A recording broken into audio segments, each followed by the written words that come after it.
Vi siete mai chiesti perché facciamo quel che facciamo? Cosa ci spinge? Cosa ci muove? Perché mangiamo? Perché dormiamo? Perché ci appassioniamo della musica? Cos'è? Solo un bisogno o qualcosa di più?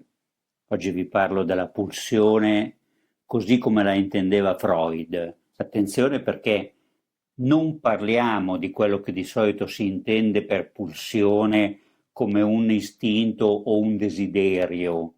Parliamo di qualcosa di più profondo. Cercheremo di capire che la pulsione, in realtà per Freud, è la legge del moto del corpo. Sono Carlo Arrigone, sono uno psicanalista, sono qui per farvi vedere l'utilità pratica e quotidiana della psicanalisi oggi. Stiamo parlando della pulsione. Freud diceva che il concetto di pulsione è al limite tra il fisico e lo psichico, cioè coinvolge tutte e due. C'è una parte di pensiero e una parte di corpo. Se noi vogliamo comprendere bene questo concetto, ci facciamo aiutare dallo sviluppo e dall'attualizzazione che ne ha fatto Giacomo Contri, passando anche per il lavoro di Lacan. Giacomo Contri fa presente che la pulsione, in fin dei conti, è una legge di movimento del corpo umano. Il corpo si muove secondo questa legge oppure si ammala. Vedremo i 4 articoli della pulsione secondo Freud. Teniamo presente che questo movimento di cui parla Contri, quindi qualcosa di molto concreto, ha sempre una sola meta che è la soddisfazione. Questo diceva Freud anche quando parlava del principio di piacere, intendeva soddisfazione, beneficio, vantaggio. Ne ho parlato nel video dedicato al principio del piacere. Di che cosa è fatta la pulsione? La pulsione, secondo Freud, è fatta di 4 elementi. Questi 4 elementi sono fondamentali perché ci fanno capire che la pulsione è sempre relazionale, cioè è il modo con cui noi ci relazioniamo agli altri. Spinta, fonte, oggetto, meta. La spinta è esterna, viene da fuori di noi, è qualcosa che, come dire, ci chiama, ci invita a un movimento, ci spinge a un movimento. La fonte è il nostro corpo. Nel nostro corpo viene chiamato qualcosa. C'è qualcosa che vuole andare verso una meta di soddisfazione attraverso un oggetto. Spinta, fonte nel proprio corpo, un oggetto e una meta. Concretamente si capisce meglio, è molto più facile, quindi faccio subito alcuni esempi per farvi vedere quanto questa cosa è importante e quanto sia proprio una legge di rapporto, legge di moto, di movimento del corpo di una persona verso altre persone, altri corpi. Il primo esempio che faccio è il dialogo, 2 persone che si mettono a dialogare. Uno dei due comincia, quello è la spinta. Ciao, come stai? Fonte, tu ti senti chiamato nelle tue orecchie, nella tua bocca, nella tua sensazione di piacevolezza a voler soddisfazione da quell'altro. Ah, ciao, sto bene. Cioè il tuo corpo si muove verso l'altra persona. Raccontami. Ecco, in questo raccontami c'è l'oggetto, il dialogo stesso, una voce che incontra un orecchio. Quindi 2 persone sono coinvolte nel loro corpo in questo modo. Qual è la meta? La meta è la soddisfazione, la piacevolezza di questo dialogo. Quindi la spinta di una persona che mi incontra e mi invita al dialogo, la fonte che è interna al corpo e che sente il desiderio, possiamo anche dirlo così, poi ci sarà un altro momento per distinguere il desiderio dalla pulsione, ma sente il desiderio di accogliere le parole dell'altro. La meta è sempre il benessere, star bene in due, non c'è dialogo senza altro. Io in questo momento sto dialogando con te che ascolti il video. Non sto dialogando con un oggetto che è la telecamera. La telecamera è un tramite. Quando io incontro un amico per strada, gli do un appuntamento per bere un caffè insieme, è un incontro dove c'è una legge di moto per noi due. Questa legge è la pulsione. Perché legge di moto? Perché deve funzionare per entrambi. Io voglio da te soddisfazione, tu vuoi da me soddisfazione.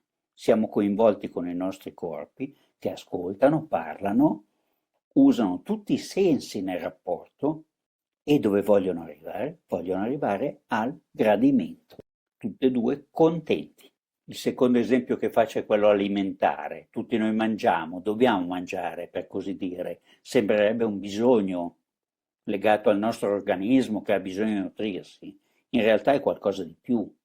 Mangiare non è uguale a nutrirsi. Se tu ti nutri e basta, potresti nutrirti con delle capsule. Invece no, tu all'interno di questa operazione che chiami mangiare, in realtà stai usando il tuo corpo, cioè vuoi un gradimento, una piacevolezza.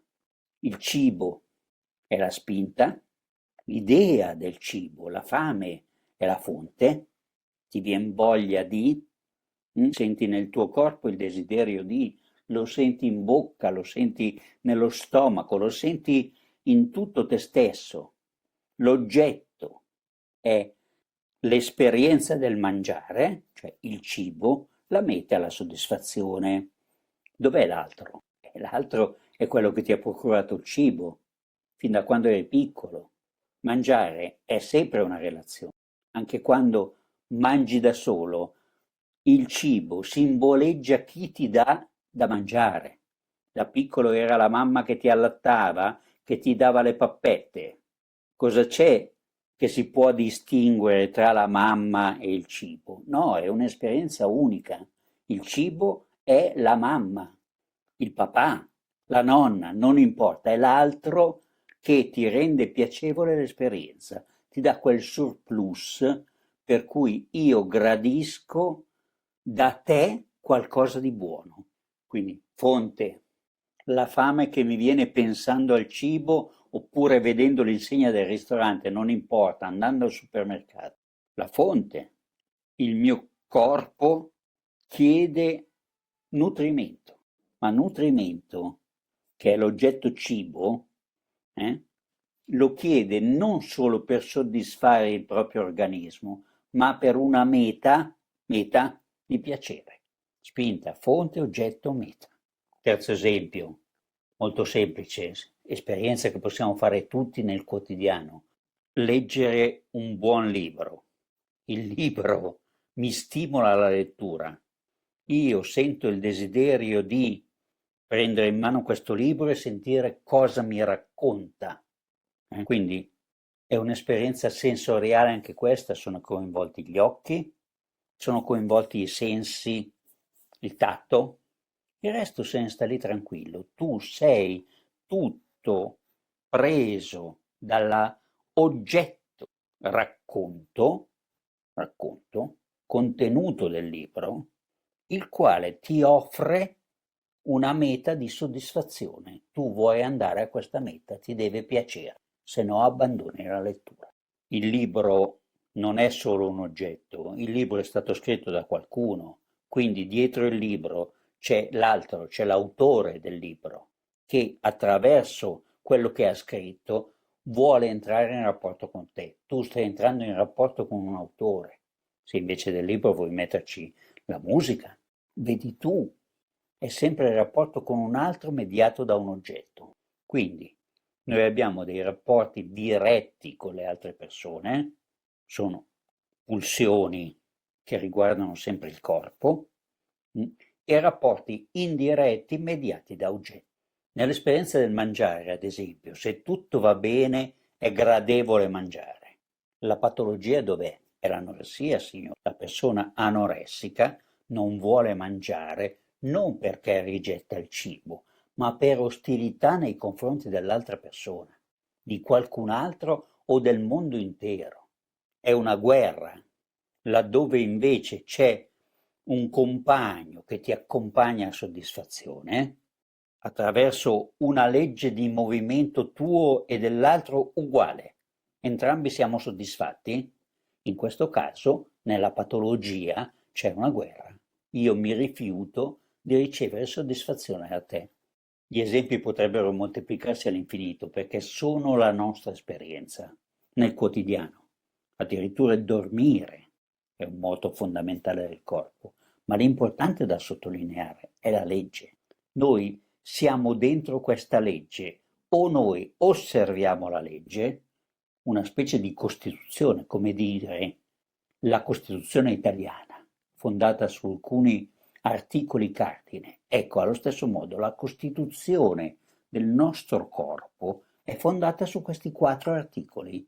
Se noi rispettiamo questi articoli, stiamo bene. Se noi siamo anticostituzionali, per così dire, cioè non rispettiamo i 4 articoli, qualsiasi di questi 4, non ascoltiamo la spinta, non ascoltiamo la fonte, non abbiamo un oggetto o non abbiamo la meta di soddisfazione, il corpo si ammala, tu ti ammali. Pensa ai tuoi moti, prova a dirmi se ti corrisponde tutto questo, se vedi che il tuo corpo funziona bene o se è solo un organismo freddo, distaccato, gelido. Scrivilo nei commenti, racconta la tua esperienza di pulsioni che ti stanno andando bene e se vedi che qualcuno potrebbe essere interessato a questo video, condividilo, condividi la bellezza dell'esperienza di un corpo che sta bene. Iscriviti al canale e pensaci.